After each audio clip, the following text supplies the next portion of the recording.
महाराज कामदेव गया इंद्र की सेना को लेकर के। अब जैसे आश्रम पहुंचा जहां पे नारद बाबा तपस्या में लीन है, तो जाते ही जाते कामदेव ने अपने शक्ति से क्या किया, बसंत ऋतु का आगमन कर दिया। अब बसंत ऋतु कितनी सुहावनी होती महाराज, चारों तरफ हरे भरे पेड़ पौधे लगे, फूल खिले हुए हैं, फूलों की सुगंध आ रही, मंद मंद पवन चल रही, हवा चल रही, बड़ा सुहावना मौसम कर दिया। क्यों? क्योंकि नारद तपस्या में मगन है, नेत्र बंद किए हैं। कामदेव बड़ा होशियार है कि बसंत ऋतु का आगमन करेंगे तो नारद जी की समाधि टूट जाएगी, लेकिन समाधि नहीं टूटी। कामदेव ने क्या विचार बनाया, क्योंकि कहते हमारे आपके शरीर में 5 ज्ञान इंद्रियां, 5 कर्म इंद्रियां होती, एक कान होती। उदाहरण के लिए आप आम के बगीचे में बैठे हो, पके आम लगे, आम के बगीचे में बैठे हो, पके आम लगे, थोड़ी सी हवा चली और एक आम गिरा, तो आम गिरा तो कानों ने सुना, कानों ने सुना कि नहीं, ये कान क्या है, ज्ञान इंद्रिय। कानों ने सुना कि कुछ गिरा महाराज, तो माइंड ने क्या किया, अनुमान लगाया कि कहां पे गिरा होगा। तो दिमाग अनुमान लगाता है कि उस जगह गिरा, तो दिमाग जाके तो नहीं पहुंच सकता, ना कान जा करके पहुंच सकते। पैर क्या किए, चलना प्रारंभ किए, और पैर चल करके पहुंचे, आंखें इधर उधर देखना चालू की, आंखों ने देखा वो पड़ा। अब आंखों ने तो देखा पड़ा, लेकिन आंखें उठा तो नहीं सकती, तो हाथों ने क्या किया, उठाया, हाथ उठा लिए, लेकिन हाथ खा नहीं सकते। जिह्वा ने खाना चाहा, मुंह ने खाना चाहा, नाक विचार करती लाओ सूंघ ले, ऐसा न हो सड़ा गला हो खाए कि तबीयत खराब हो जाए। ते ज्ञान इंद्रिया, कर्म इंद्रिया, उसी प्रकार कामदेव ने क्या किया, कामदेव ने बसंत ऋतु का आगमन कर दिया। सुंदर सुंदर फल लगे हैं, फूलों की सुगंध, विचार करता है काम हवा चलेगी, सुगंध नारद बाबा के नाक में जाएगी, आंखें फौरन खुल जाएंगी कि सुगंध कहां से आ रही है। जब कुंभकर्ण सोता था ना, कुंभकर्ण कब जागता था, जब उसके सामने बहुत सारे व्यंजन रखे जाते थे, व्यंजनों की सुगंध नाक में जाती, तब तो कुंभकर्ण जगता था। वही विचार के कामदेव कि महाराज जब सुगंध नारद बाबा के नाक में जाएगी, आंखें फौरन खुल जाएंगी। अब आंखें खुल जाएंगी, तपस्या भंग। इसलिए कहते जब निवेदन करो, भगवान की प्रार्थना करो, आरती करो, तो नेत्र बंद होने चाहिए। तो नारद बाबा के ऊपर उस बसंत ऋतु का कोई प्रभाव नहीं पड़ा, और जब बसंत ऋतु का प्रभाव नहीं पड़ा महाराज, तो कामदेव विचार करता अब मैं क्या करूं। अब कामदेव विचार करता है, नारद जी ऐसे नहीं जगे तो नारद जी के सामने भांगड़ा बजवाऊंगा, नृत्य करवाऊंगा, तब तो नारद जी समाधि तोड़ेंगे महाराज। तो क्या किया, इंद्रपुरी की अप्सरा रंभा को बुलवाया कि रंभा दिक्क सुर नारी नबीना,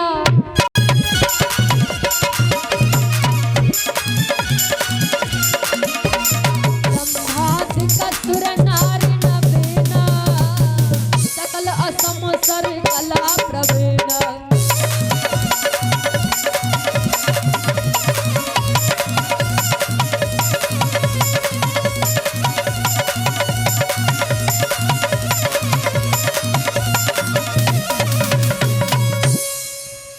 कि रंभा दिक् सुर नारी नबीना महाराज, इंद्रपुरी की अप्सरा रंभा को बुलवाया, और जब रंभा नाम की अप्सरा आई, इतनी सुंदर है, आज पैरों में घुंघरू बांधे, और सारंगी तबला जितना भी म्यूजिशियन होता महाराज, सारे म्यूजिक सब झमाझम बज रहे हैं महाराज, नगाड़े बज रहे हैं, मृदंग बज रहा है, गिटार, जो भी जितने भी इंस्ट्रूमेंट होते महाराज सारे झमाझम बज रहे हैं। इंद्रपुरी की अप्सरा रंभा खूब नृत्य कर रही, इतना सुंदर नृत्य कर रही महाराज, जैसे आप लोग करते हैं ना उससे भी कहीं सुंदर। लेकिन यहाँ के भक्तों का नृत्य बहुत सुंदर है, कह रहे हैं। बाकी जैसा यहाँ करते वैसा तो कोई कह ही नहीं सकता। इंद्रपुरी की अप्सरा पैरों में घुंघरू बांध करके नृत्य कर रही है महाराज, झमाझम नगाड़े बज रहे हैं नारद बाबा के सामने। आप सोते हैं अगर कोई लाउड स्पीकर बजा दे तो तुरंत क्रोध आने लगता, जग जाते हो। लेकिन नारद बाबा के ऊपर कोई प्रभाव नहीं पड़ा, झमाझम बज रहे, लेकिन भगवान की कृपा है। जाको राखे साइया मार सके ना कोई, बाल न बाका कर सके चाहे जग बैरी, क्यों ना पूरा संसार बैरी हो, जिसके ऊपर भगवान की कृपा उसका कोई बाल बाका नहीं करने वाला। तो महाराज नारद जी मगन है और इंद्रपुरी की अप्सरा नाचते नाचते झम से गिर पड़ी, लेकिन कोई कला नहीं। अब कामदेव हार गया कि काम कला कछु मुनहि न व्यापी, काम कला कछु मुनहि न व्यापी, निर्भय डरे वो मनोहर पापी।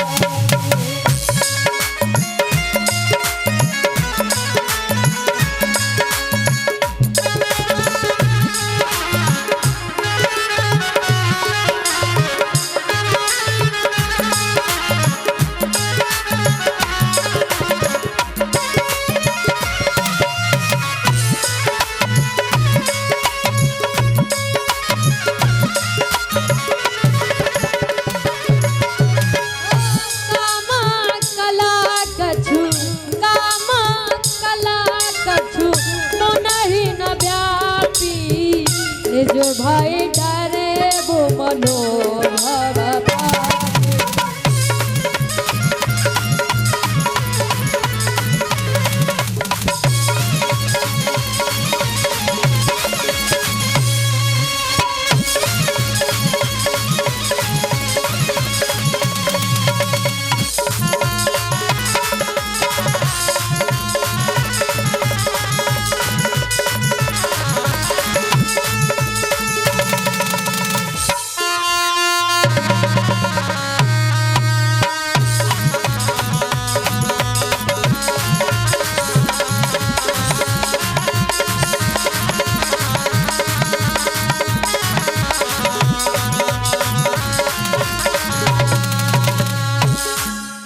प्रेम श्री गोविंद भगवान की, भक्त वत्सल भगवान की। कि काम कला कछु मुनहि न व्यापी, निज भय डरो मनो भव पापी। कामदेव डर गया। डर किस लिए गया कि आज मेरी कोई भी कला नारद के ऊपर काम नहीं कर रही महाराज।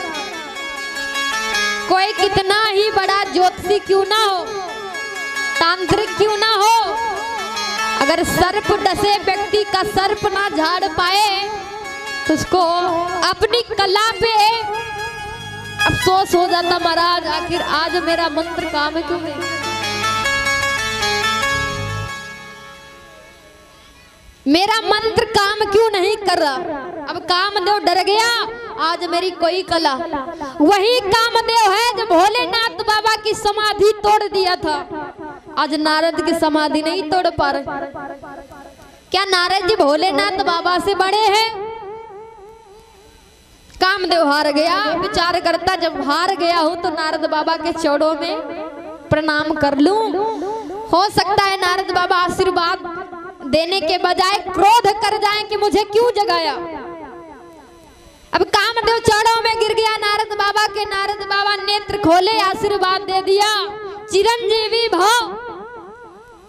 अब तो और कामदेव डर गया। अरे आशीर्वाद देने के बजाय क्रोध कर देते, क्योंकि हम आप चाहे जितना हवन पूजा यज्ञ पाठ कर लें, अगर किसी को अपशब्द बोल दिया, अपशब्द बोल दिया महाराज, तो जितना भी हमारा आपका पुण्य है सब पानी में बह जाएगा।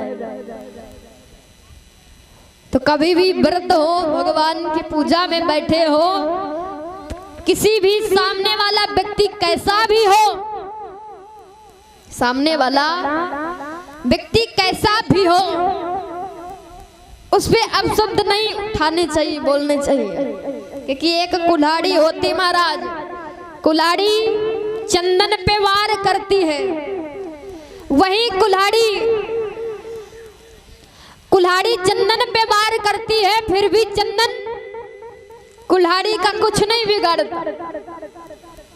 चंदन महाराज मस्तक पे लगाया जाता है, और वही कुल्हाड़ी गर्म करके लोहे से पीटी जाती है। व्यक्ति यहाँ कर्मों से जाना जाता है। संसार में हर एक व्यक्ति अपने कर्म से पहचाना जाता है। कर्म प्रधान विश्व सूरज राखा, हमारे आपके कर्म प्रधान। अगर कर्म अच्छा है तो दुनिया में कहीं ना जाओ, दुनिया में कहीं ना जाओ, आपकी किस्मत अच्छी रहेगी। कि कर्म तेरे अच्छे तो किस्मत तेरी दासी, और दुनिया में कहीं ना जाओ, घर ही में मथुरा।